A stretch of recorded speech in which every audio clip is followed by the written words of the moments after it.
आपको कुछ जानते हैं वो बताएंगे। योग से क्या फायदे हैं और कैसे हमें योग करना होता है और कैसे काम करता है योग। योग से संपूर्ण निरोग रहते हैं, ऐसा हमारे भारत के इतिहास में है। योग का अर्थ है जुड़ना या मिलना, जैसे पानी से मिल जाना, ऐसे योग का अर्थ होता है। तो गुरुजन खाली इधर इधर धरती माता से कनेक्ट हो जाए तो योग हो जाएगा आज।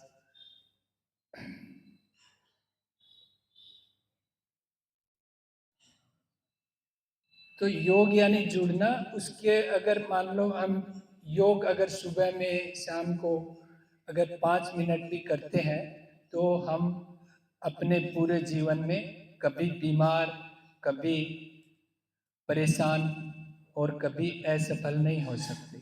यानी आज के बाद में आप एकदम अच्छे से स्वस्थ रहोगे, सफल रहोगे सभी कार्यों में, और जो गुरुजन पढ़ाते हैं वो भी एकदम सही से याद रहेगा, ये आपको अनुभव में आएगा।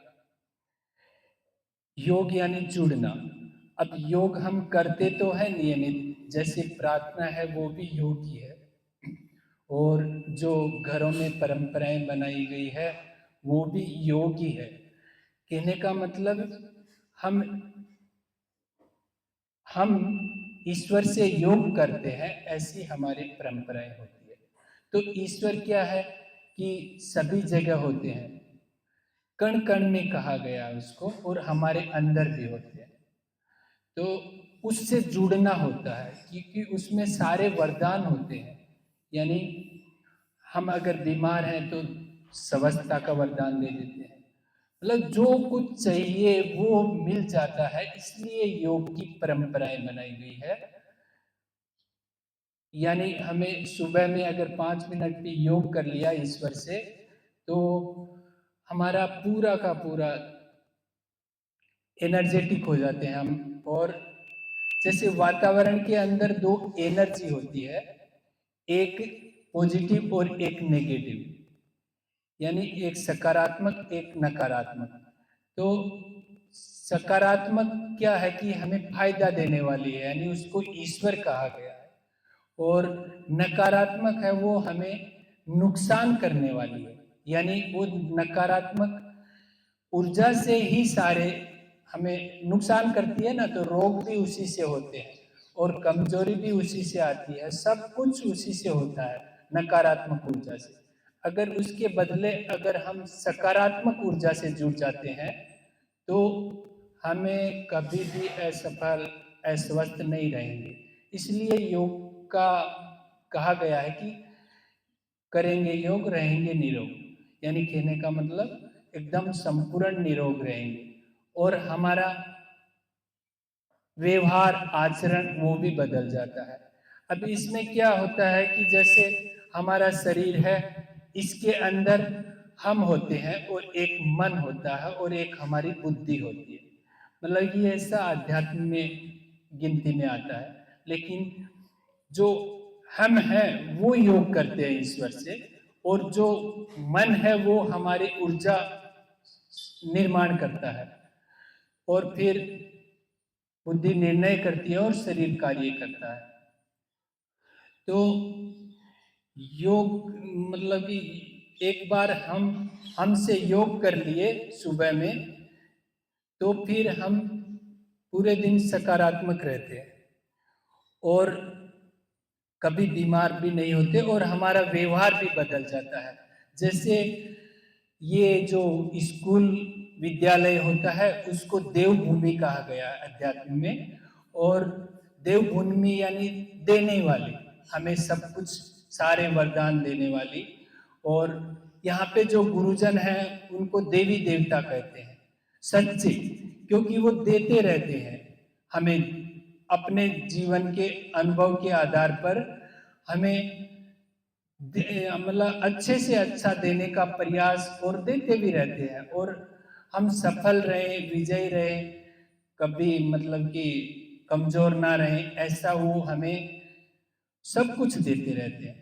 तो जो गुरुजन होते हैं वो देवी देवता होते हैं। देवी देवताओं में एक एनर्जी को कहा गया है, एक ऊर्जा होती है कि वो जो गुरुजनों में ही मिलती है और माता पिता में मिलती है, इसलिए माता पिता को भी देवी देवता कहा गया है। और जैसे मान्यताएं भी बनाई है, जैसे माता पिता ईश्वर होते हैं, बच्चे ईश्वर होते हैं और गुरुजन ईश्वर होते हैं, ऐसा कहते हैं, और मेहमान भी ईश्वर होते हैं। तो हम स्कूल के इस विद्यालय के अंदर इनसे ज्यादा नहीं है, ये चार ही हैं खाली। जैसे मान लो माता पिता होंगे, गुरुजन होंगे और बच्चे होंगे और मेहमान होंगे, तो यानी हम सभी तो ईश्वर हैं मान्यता के आधार पर। और जैसे मंदिर और मस्जिद का अर्थ होता है, जैसे मन के अंदर जाना, मंदिर कह देते हैं कि वहां पे हम मन के अंदर अपने आप से जुड़ जाएंगे, यानी ईश्वर से जुड़ जाएंगे कुछ देर के लिए, इसलिए मंदिर की परंपरा है। मस्जिद यानी मन की जिद को एक बार रोक कर हम अपने अंदर ईश्वर के पास चले जाएं, ऐसा मतलब कि मस्जिद की परंपरा है।